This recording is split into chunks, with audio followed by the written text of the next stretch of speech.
আজকে বানাবো পদ্মকচি। নমস্কার সবাইকে, কেমন আছো? আশা করি ভালো আছো, আমিও ভালো আছি। ভালো করে পদ্মকচিটাকে ধুয়ে আমি খুব মিহি করে কেটে নিয়েছি। নেওয়ার পর যে জলটা দেখলে, জলটাকে আমি গরম করে নিয়ে ওর মধ্যে পদ্মকচি পাতাটাকে দিয়ে ঢাকা দিয়ে একটু ফুটিয়ে এই যে জলটাকে ছেঁকে নিয়েছি। কড়াই বসিয়ে দিয়ে কড়াইটা গরম হলে ওর মধ্যে কালো জিরে, কাঁচা লঙ্কা, ফোড়ন দিয়ে যে আগে থেকে মশলা করে রাখা কালো সর্ষে, পোস্ত আর কাঁচা লঙ্কা একসঙ্গে বেটে নিয়েছি। তার মধ্যে দুটো দিয়েছিলাম চারমগজ আর দুটো চীনাবাদাম। এই যে নারকেলটাকে কুড়িয়ে একটু শিলে বেটে নিয়েছিলাম, সেটাকেও এখন এর মধ্যে আমি দিয়ে দিলাম।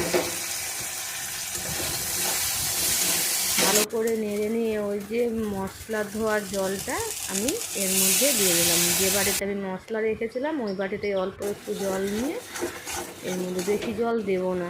এই যে ভালো করে জলটা চিপে নিয়ে শাকটা এর মধ্যে দিয়ে দিলাম মশলার মধ্যে।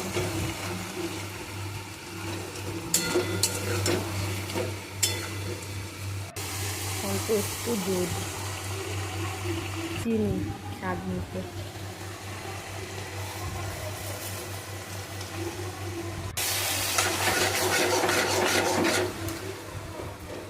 কাঁচা সর্ষের তেল।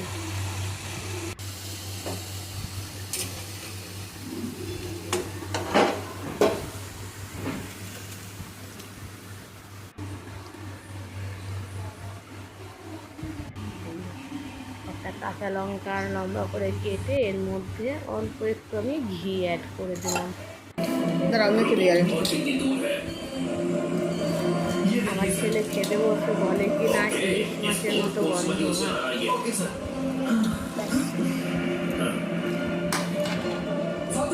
একবার বানিয়ে দেখো, খুব সুন্দর হয়। এটা আমি প্রথম বানালাম, খেতে খুব সুন্দর।